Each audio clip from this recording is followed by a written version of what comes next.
This Champions League final picks edition of the Premier League Gambling Podcast on the Sports Gambling Podcast Network is brought to you by Edge Boost, the bank account built for bettors. Sign up today at edgeboost.bet with promo code SGPN and get a $25 deposit bonus.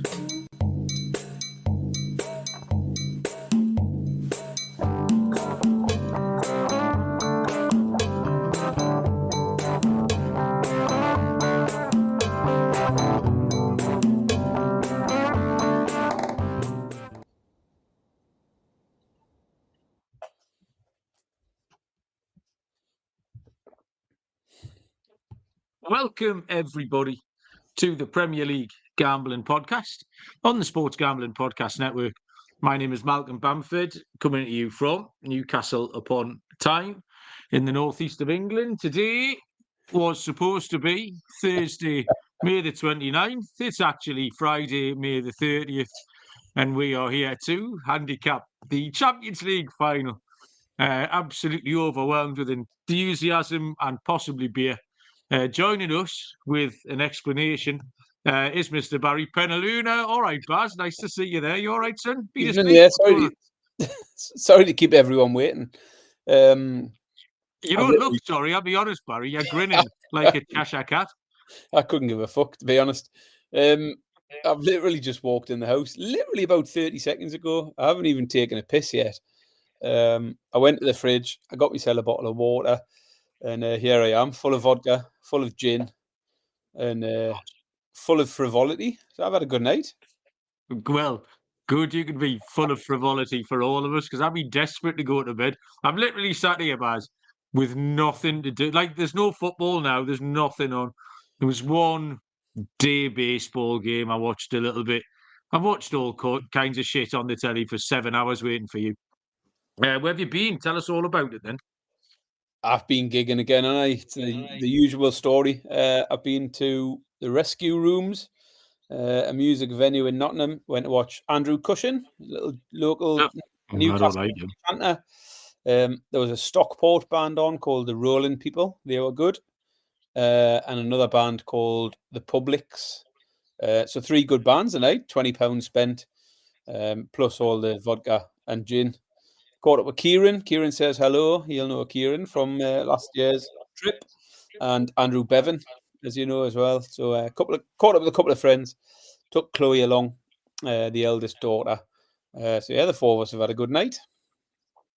Well, I'm absolutely delighted, Barry. I can't smile wide enough. I mean, I'm just really pleased you had a good time. Let's say hello to the list of people you've kept waiting. Harry was first in. Harry, nice of you to join us. Bob D, I think Bob D's been and gone, but he was here. All right, Bob. Andy Williams is on his way to Berwick with an ambulance full of donuts, I think, is what's going on there. The Backish family, Courtney and Patrick, are here. And I think that's everyone. Cree was kicking about, and John Culliffe has made it just in time for the first ad read. Oh, Smudge has joined us as well. Lee Smith, how you doing? Yeah, I mean, we've only got one game to handicap, which is the Champions League final, so we shouldn't be very long. Coming off a show on Monday night in which I correctly 100% of my picks won, Barry. I did say 48 minutes to make one Chelsea moneyline pick, but you know, sometimes it's all you need, isn't it? In and out, Baz, like a cat burglar, no pissing around. I think, congratulations, Harry, anyway. You can join the list of the most successful English teams since May the 16th, 2025, along with Crystal Palace and Liverpool. So, and Tottenham now. Chelsea have now joined Newcastle in that elite top 5, the big 5 of trophy winners. Yeah, so I think you hit Betis. First goal, Baz. Yeah. Do you know what you hit? Have you got any idea where you are? Yeah, the 74 for the first goal, Betis' first goal. And actually, Betis got off to a flyer, didn't they? It was literally chance after chance for Betis in the first half. Got the first goal, cashed the 74, and then second half turned up and Chelsea were all over them. It was a good game. I enjoyed it. I thought it was quite entertaining. until the point Chelsea went 3-1 up, and then I turned it off because I'm not asked about. I think I've told you before, I don't think I've ever watched another English team lift a trophy in my life because I'll always turn it off before full time. So Liverpool lifting the trophy, that doesn't interest me. I'm not bothered about that. I'm not watching that. Even Palace doesn't bother me. I enjoyed watching the game. I enjoyed watching Palace win. But as soon as 90 minutes comes round, I'll turn it off because that's not for me. It shouldn't be for anyone, should it? But no, I turned it off at 3-1 as well. So yeah, 3-1. Once That was it. the game was done as a contest and the bets were done, I turned it off. I turned it off immediately. I think I watched Tottenham's trophy lift because I had a Spurs fan here. I didn't have Matty Glover was here, but I didn't watch Palace either. I think maybe West Ham a couple of years ago we did talk about that, but then I don't know if I watched it or just saw social media shit. That's the other thing, you're going to see it within an hour all over social media as well. But completely agree. Lee is in Tenerife, the flash bastard. So nice of you to join us from there. Just a couple of other things. News and notes, Barry. Very enjoyed the work of the Malaysian All-Stars this week. That made me laugh. Did you see the open top bus parade? The open top bus parade was a belter. And I mean, we were quite complimentary about Man United on Monday, but I think we're back to normal now. The embargo's been lifted, and the Malaysian All-Stars duffed them up on Tuesday afternoon. That made me laugh a lot. And then Liam Delap, I think while we're talking about Chelsea, the first, I would say, almost confirmed move of the summer, 30 million clause being triggered. Liam Delap going to Chelsea.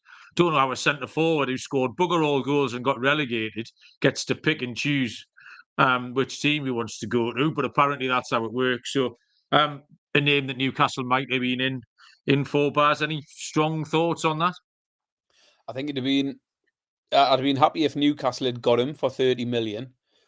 But I'm surprised that he wants to go to Chelsea and fight out a place with Nicholas Jackson rather than coming to Newcastle and trying to fucking usurp Alexander Isak. He's going to play every week for Chelsea, isn't he? I would imagine. But 30 million release clause is why Chelsea are in for him, because it's a no-brainer at that price. And I'm not surprised he wanted to go there where he knows he'll probably start. There was at one point midway through the second half where Nicholas Jackson controlled it further than I can kick it. Ridiculous. Holy shit. I've never seen anyone control the ball that far. If you challenged him to control it 28 yards, I don't think he could have managed it. It was funny. I was watching that moment when he got the ball and he's coming through and he's got someone alongside him as well, hasn't he? Yeah. 2-on-1. Like, and my immediate thought was, it's Nicholas Jackson. He'll fuck this up. And fucking sure enough, he did. And he actually fucked it up worse than I thought he could have fucked it up. I thought he just put it straight at the keeper, but he didn't even give himself a shot on goal from it, which is absolutely shocking. I even made Helen watch it. I was like, Helen, watch this. Look how fucking bad this is. She couldn't give a fuck, but I made her watch it. And I'll shout out, I can't remember if it was Callum or Michael. It was one of them two. It was really strong on the Enzo Fernandez shot on target. I can't remember who. Probably Mike, I think. It was round about 13-8 because I did bet it. That was the only thing. I bet the Super Boost, obviously, which cashed in 4 minutes, which is always helpful because then I could reinvest on Enzo Fernandez. But me and Bob were watching it, and I was wanting Enzo Fernandez to hang around the edge of the box to pick up a scrap and then hit one at the keeper. But when he kept getting in the 6-yard box, and I said, Bob, he's never going to get on the end of one of them crosses from 8 yards and nod one in. He's in the wrong position. And then barely the sentence had got out of my mouth and he nodded one in from 8 yards out. So that was all right. Whoever that was, Callum or Michael, I can't remember, but well done. Yes, it was a tremendous ball from Cole Palmer. And Cole Palmer had a tremendous second half. But fuck me, he's a tit, isn't he? Does he not get on your tits? You know when he speaks? He's just a bit of a divvy, which is fine because I'm a bit of a divvy, so I can see that. I can't stand it. Bootle's in the chat. He's shouting out Harry for his Finnish football tips. Did you?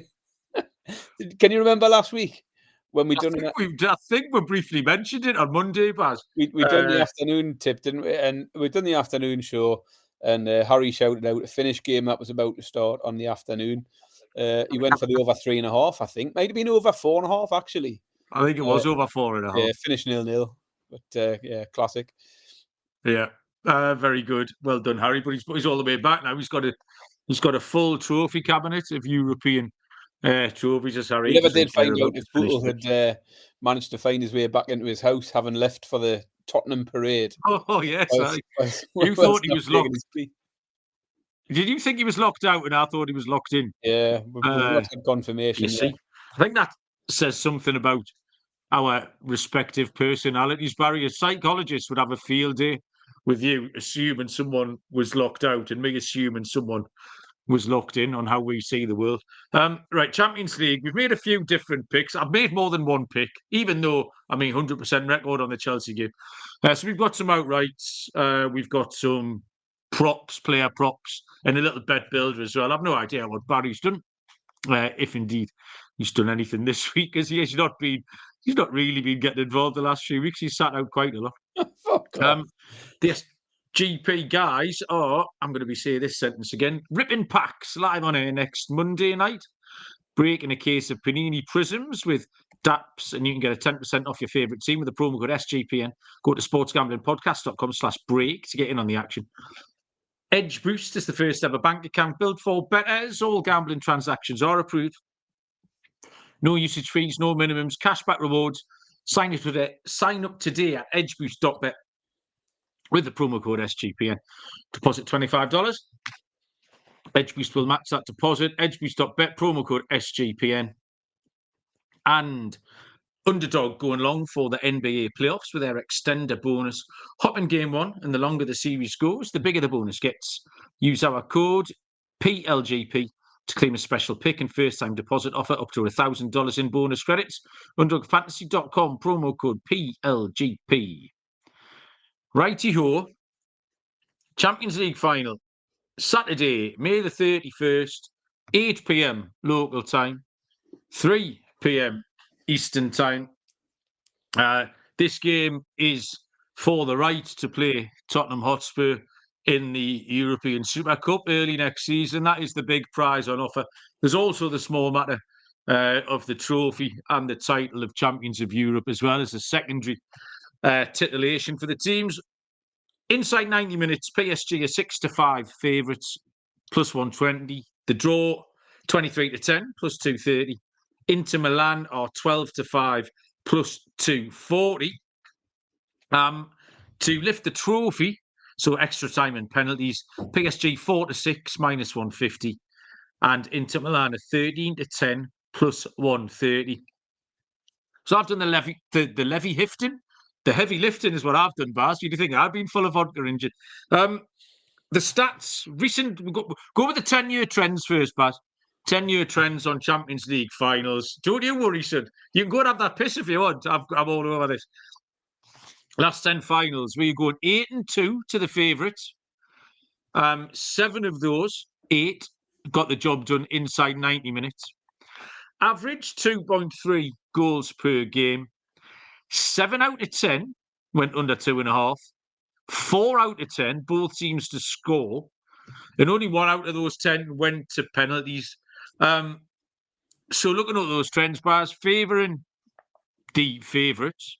And low scoring. Say lots of unders. Not many both teams to score. It wasn't really an instinct with PSG on the slate here, was it? Because everything we've seen about them is goals for and goals against. So how do you think about that? Well, I think, as you say, PSG screams goals, but also the later form of Inter Milan feels good. And it's not just the Barcelona game where we saw 11 goals, but in the Bayern game, it was the same. And to be fair, Inter's form in the latter part of the season across all competitions, there was a lot more goals. As we know, in the group stage, they gave nothing away at all. But I think I just can't see a way PSG on getting involved here. So yeah, my lean's definitely towards goals. Definitely to buck the trend, I think. Yeah. Domestically, it's hard to look at PSG. They only lost twice in 34 games, won the league by 19 points. But really quite happy not to look into their domestic form. And luckily we didn't have to, because they have played 6 games against Premier League opposition in the last 3 rounds of this competition. Bit of an emotional low spot, I thought, potentially for Inter Milan, because they missed out on the league title domestically by 1 point on Friday night to Napoli. I did want to look at their domestic form, because I think that's of more relevance. There's more teams in that league that will have the quality of PSG. And it was more low scoring, 2.08 goals per game, conceding 0.92.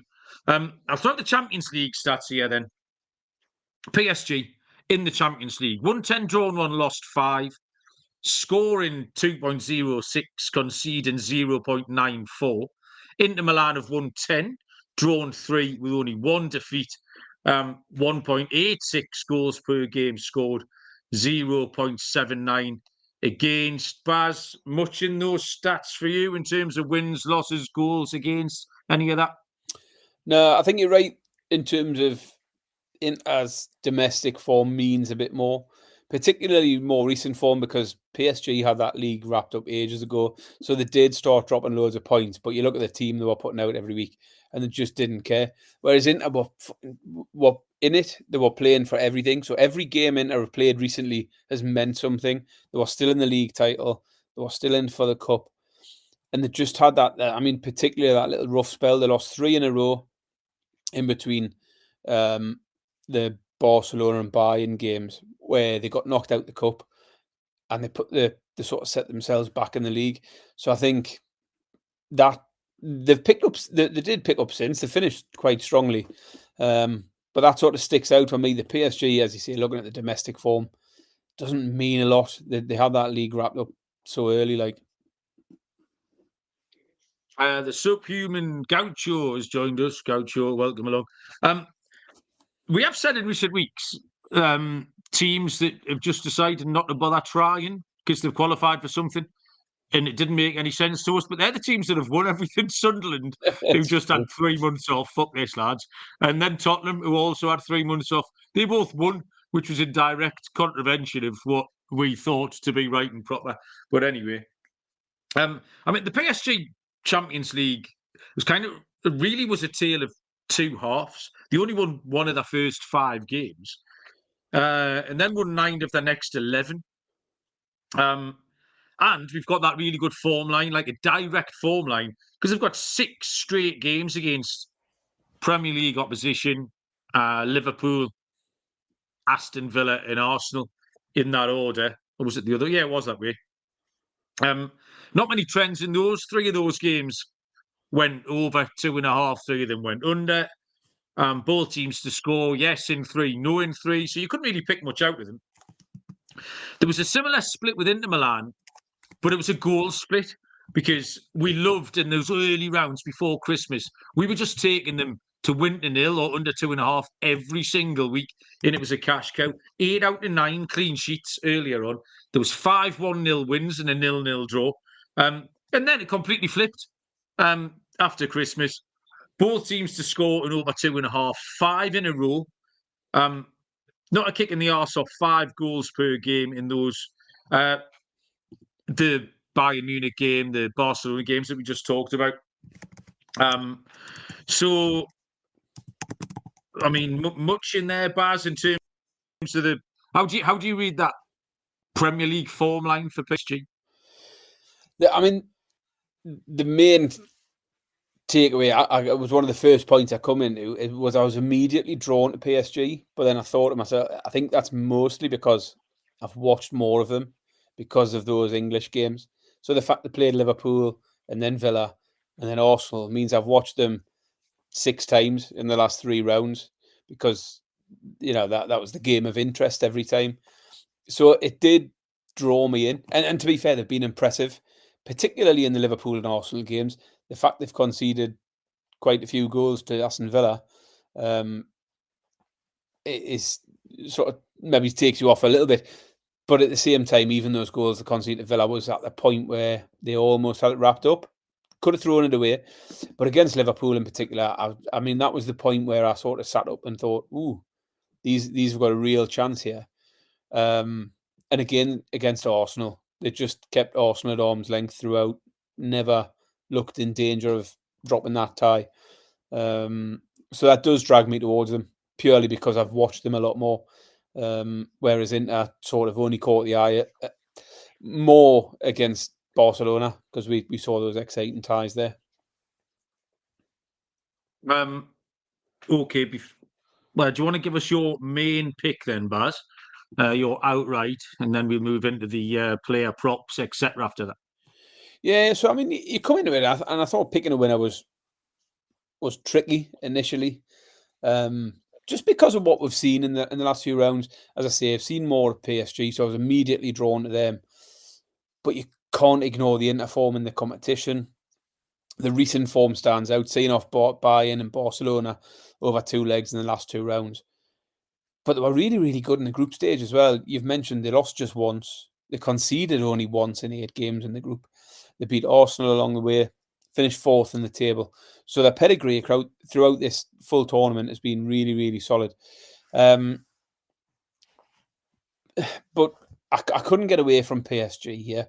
I think, for me, I think they can get it in there. I think on an attacking front, they've got enough to get it in there. And I don't see them being as vulnerable to the counter-attack as Barcelona were, because I thought PSG, particularly against Liverpool, stood out as a really, really solid defensive unit. When Liverpool did counter-attack, PSG just mopped up everything. So I'm leaning towards PSG. My pick on the money line, my main pick is going to be PSG to win inside 90 minutes. Well, not much out there for anyone, Baz, because my pick is Inter Milan in 90 minutes. So back the draw would be my advice. I just prefer Inter's form line and experience to PSG's. PSG's wobble in the second half against Villa lives with me like the eye test, because for 20 minutes they were absolutely wobbling against that. They didn't have to be great to beat Arsenal.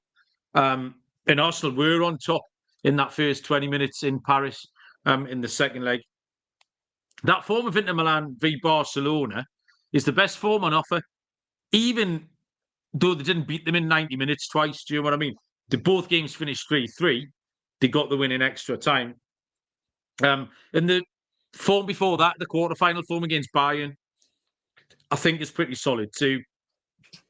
I've explained sort of my theory before a couple of weeks ago that Inter Milan don't need to be the better team here. They don't need the ball. They just need to have a good 15 minutes. Inter's game script involves them having a good 15 minutes at some point, and that'll turn the game, because they're then capable of managing the game. They've got the experience. And I think that's what they can do here. 12-5 plus 240 for Inter Milan on the money line is my pick. We move on and try and pick some fancy stuff. Oh, it's a great big spider climbing up the wall there, Baz. I'm a bit better than I used to be. A few years ago, I'd have shit my pants and run a mile. But I think I've got so lazy now. I'm so lazy, I'm not even frightened of stuff. There's a bloke coming here with a gun now, I'd just be like, I can't be asked to run off, mate. Shoot us in the head. I'm just not bothered. It's the same with that spider. It's got legs like you, Baz, going up that well. Rhythm. New advert. I nearly read the old one. Our job at SGPN is to help you find the best picks. And now we've got a new tool that takes things to a whole new level. You've heard us talk about Rhythm before, and they've just dropped a game-changing feature called Power Trends. These are AI-detected patterns where Rhythm's model has consistently won and has a high ROI. For example, a strikeout prop that wins 59% of the time when the line and win probability hit a certain range. Power Trends are updated daily and exclusive to Rhythm.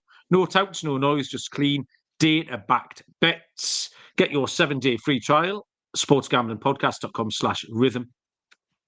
The Circa Ultimate Fantasy Football giveaway. Great prize. This is your entire 12-person league. You can draft in Vegas at the Circa Casino and Resort. 2-night stay for everybody. Limo transport, loads of parties, loads of booze, and loads of food tabs as well. Contest runs May 5 to June the 30th. Sportsgamblingpodcast.com/circa. That's sportsgamblingpodcast.com/CIRCA. And finally, mybookie.ag. your place to bet on every sport, including the NBA playoffs. For the true degens, the MyBookie money bag is there. Easy deposit and lightning fast payouts using crypto. Head to mybookie.ag with the promo code PLGP for a 100% deposit match up to $1,000. T's and C's apply. That's mybookie.ag, promo code PLGP.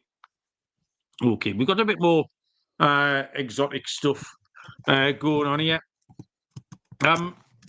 First thing I looked at, Baz, first thing that caught my eye when I was trolling through the stats was early goals. There's a big old trend for early goals here. Both teams get on the board early.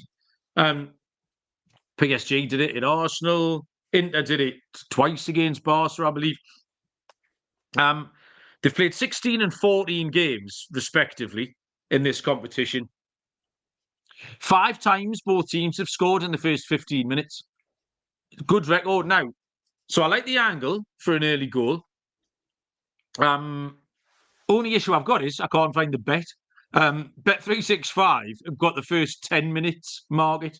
And a goal there is 7-2. So whether or not you can bet it live and play, whether or not you punt the first 10 minutes, because then someone will definitely score in the 11th minute and cost you, or a book that you use might have those odds up there. Or factoring, it might just be if you want to put a first half goal in your bet builder,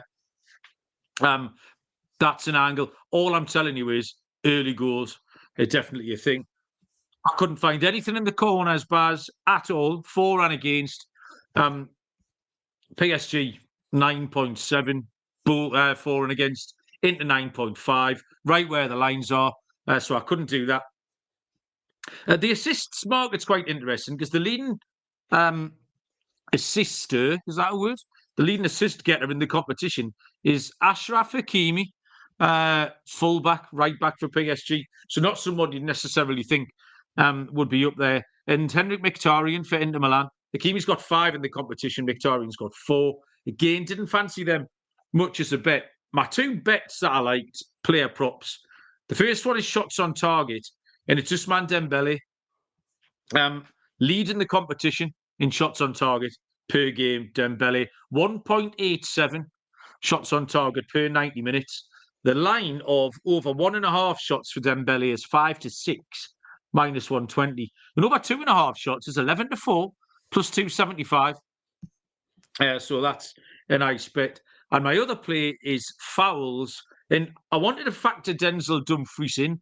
He's just always involved in the game. I was actually looking at goals and assists because every time they did something against Barcelona, Dumfries was involved. It's now come to my attention that Dumfries is averaging over 3 fouls per game. So he does get involved. He just likes kicking people as well. Over 2.5 fouls for Dumfries is 6-5 plus 120. Over 3.5 fouls for Denzel Dumfries is 3-1, Baz. You got anything like that? Well, I've got a less exotic one first that I'll throw out now before I move on to the old player props. But I like the goals, and we mentioned it earlier on. I've mentioned my main pick would be PSG, but I do like the goals as well. I mean, the Inter form in terms of goals has flipped on its head. 7 of their 8 group games went under 2.5. 7 of the 8 group games went both teams to score no. But then the last 5 games have went over 2.5 and both teams to score. We saw 11 goals in the last round against Barcelona. And having seen how good PSG have been in attack, I think goals would be where I would go. I know you've mentioned, I think, 4 of the last 10 finished overs. So it leans towards the unders generally in a final. But I do like the over 2.5 goals at evens, and I like the over 3.5 at 5-2 as well. But moving on to player props, I just picked out a scorer. I've got a bet builder as well, but scorer for me, I've got 2, and I am still leaning towards PSG. So my pick for a scorer would be Dembele. You've mentioned him there, and how many shots he'll get. 8-5 anytime for Dembele, but at a bigger price, I like Nuno Mendes at 9-1 anytime goal scorer, and 33-1 for first goal. He scored a few in this competition, including scoring in both legs against Villa. So yeah, at a fancy price for a goal scorer. Nuno Mendes 9-1, 33-1 anytime, 33-1 first goal scorer. Yeah, it's a big price. He gets forward. We talked about Hakimi on the one side. It's how PSG play. Bob would call him Nuno Menj, but that's how you have to say it. Yeah, I've heard if you're not. I've heard Mika Richards on the old podcast talking about him like that as well. But I'll say Mendes. Well, right, okay. I've got a couple of bet builders here, Baz, mainly involving the picks I've just given out there, just sort of sticking them all together. I want to put. I'm going to up one by a leg, but I'll do that when you're talking in a minute. First thing I want to point out with bet builders is Bet365, or this is an unpaid promotion, by the way. 50% boost on all your bet builders on Bet365 for the Champions League final. So you're having a little go. Suddenly, my 10-1 shot is 15-1, etc. So my first bet builder here, it's like a little mini ladder. The first one I'm going to go with, it's Inter in 90 minutes. Dembele over 1.5 shots on target, and Dumfries over 1.5 fouls. That pays 10-1. And then if you put the two player props one rung up the ladder, Inter Milan in 90 minutes, Dembele over 2.5 shots on target, and Dumfries over 2.5 fouls. That pays 33-1. I think the first half goals around about 2-5. So that'll probably knock that up to 16-1 and 50-1. I can't be asked to work it out. It's 20-1 in the fucking morning. But round about 16-1 or 50-1 for those two bet builders. Baz, you can laugh, but get on with it. What are we still doing here at 20-1 in the morning? Okay, ridiculous. Can I just say, I look kind of fresh tonight, don't I? Like, I reckon I should drink vodka more often. You are pissed. I look quite smooth and shiny in that. I reckon the YouTubers will appreciate that tonight. I'm looking good. I had a shave, just to drag it out a little bit later and keep you a bit longer talking about Yeah, good. Go on, keep going. Anyway, I've got a bet builder for you. It's all about the shots. So here we go. Kvaratskhelia, 3 shots on goal. Or 3 shots. Let's just say shots, because I know that confuses people when I say shots on goal. So yeah, Kvaratskhelia, 3 shots. Doué for PSG, 2 shots on target. Thuram for Inter, 1 shot on target. And finishing off with Hakan Çalhanoğlu, 2 shots. So that's Kvaratskhelia, 3 shots, Çalhanoğlu, 2 shots, Doué, 2 on target, and Thuram, 1 on target. 20-1. Now, for those in the UK or anyone who can use Bet365, 50% boost, I think, on the old bet builder. So 20-1 becomes 30-1. So have a look out, see if you've got that 50% price boost. But yeah, that's now, I can't tell if you're taking the piss because I said it before, or you just genuinely never listen to a word I said. I don't listen to a word you say. Right, I think you're taking the piss. Right, okay then. Well, that was all tremendous fun, Barry. Well worth me sitting here for 7 hours for. I'm sure the people will agree. That was award-winning. Do you have anything? As long as you know, I've had a lovely night. Yes, Barry, I'm sure you have. I've had a lovely night. It's just this wasn't it. Do you want to tell the people anything before we let them go? No. I was going to ask whether you think English teams should be in the Conference League. There was a debate today on social media saying... So where do you draw the line? Or you just kick people out as that right? Is the third tier of European football a place for Premier League football teams? You know, it's like us going in the FA Trophy or something like that, you know, and depriving Charlton of a Papa John's Trophy win. I think it's a valid point. If we're getting 5 Champions League places, do we need a Conference League place as well, just so Chelsea can mince about and pretend they've won? If that's the case, they just need to change that entire competition, and it'll be all teams with a national coefficient of under 1 or whatever the fuck it is. The only problem with that is whoever then ends up top, they're still top. So if it's Romania, will we then say, well, should the Romanian teams be in this? Because they're just battering the teams from Luxembourg. So if you boot Romania out, then say, well, you know, so these Latvian fuckers have won it 6 years in a row, and you just kick them all out until there's Gibraltar left, and that's it. And that's the Gibraltar FA Cup, Barry. and that's where we're going to end up. That's my opinion. Well, Lincoln there you Red go. Imps, by the way, are nailed on for the Gibraltar FA Cup next year. Anyway, That time, that kid from Darlington, can't remember, he's a postman from Darlington, playing up front for Lincoln Red Imps. So there you go. Didn't expect that tip, did you, tonight? At 1:45 in the morning. Right, there Barry, can I please go to bed? you can try, yeah. Right. What's the button pressing situation here? Are you doing it? Yeah, I'm going to press a button. I'm not any pressing idea when nothing, we're right? back? Sorry? Are you any idea when we're back? What's next? Next will be the celebrations of all these winners. £1 million recap. Full breakdown of the Gibraltar FA Cup and probably the £1 million show, Barry. The £1 million show review is what we'll do. Sounds good. I'll see you on Right, the road. okay. I'll say Cheers. bye. You get ready to press the button, right? I'll do this. So you're fully aware that I don't intend to press nothing. Just get on Thank with you, it. everyone, for staying up, joining us, not staying up, listening to the podcast, joining in the chat, which did make me giggle. And we will see you all down the road. Cheers.